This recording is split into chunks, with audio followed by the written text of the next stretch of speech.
5 seconds to go.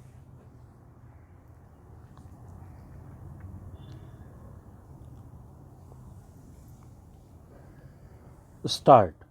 But is followed by two provisos A and B which deal with the different situations. As per proviso A, the in charge of police station is empowered to depute a subordinate officer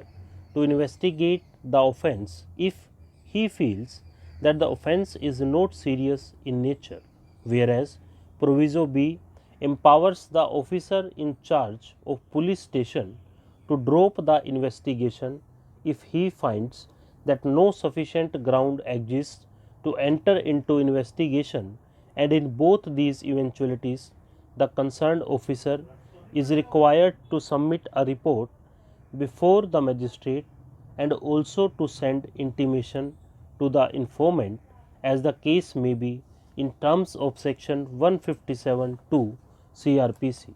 Apart from the above, the language contained in subsection 2 makes it abundantly clear that the officer in charge of the police station, after commencement of investigation, if decides to hold or stop the investigation for any reason in respect of all or any of the accused persons, then it is mandatory for such officer to furnish the report to the magistrate describing the reasons for not fully complying with the requirements of subsection 1 of section 157 CRPC. The kind of obligation conferred upon the in charge of police station makes it clear that this compliance is mandatory in nature. Section 157 CRPC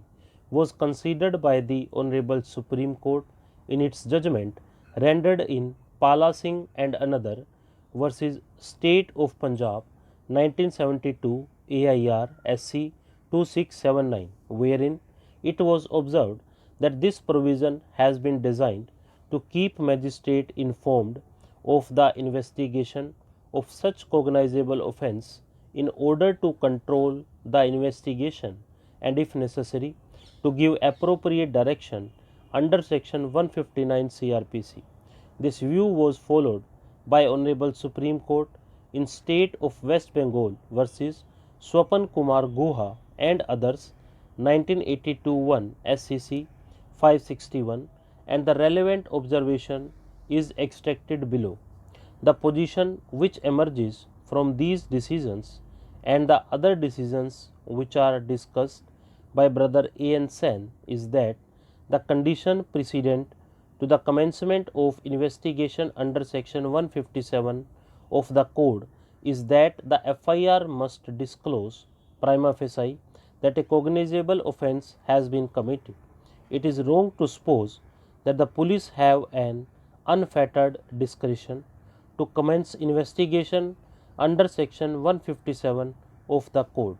Their right of inquiry is conditioned by the existence of reason to suspect the commission of a cognizable offence, and they cannot reasonably have reason so to suspect unless the FIR prima facie discloses the commission of such offence. If that condition is satisfied, the investigation must go on and the rule in Khwaja Nazir Ahmad will apply. The court has then no power to stop the investigation, for to do so would be to trench upon the lawful power of the police to investigate into cognizable offences. On the other hand, if the FIR does not disclose the commission of a cognizable offence, the court would be justified in quashing the investigation on the basis of the information as laid or received. Again, section 157 CRPC, its nature and the law on the subject were examined threadbare by the Honorable Apex Court in State of Haryana versus Bhajan Lal 1992 Supplementary SCC 335, and the relevant observations relating to the powers of police to investigate are reproduced below. The core of the above sections, namely 156, 157 and 159 of the code is that if a police officer has reason to suspect the commission of a cognizable offence, he must either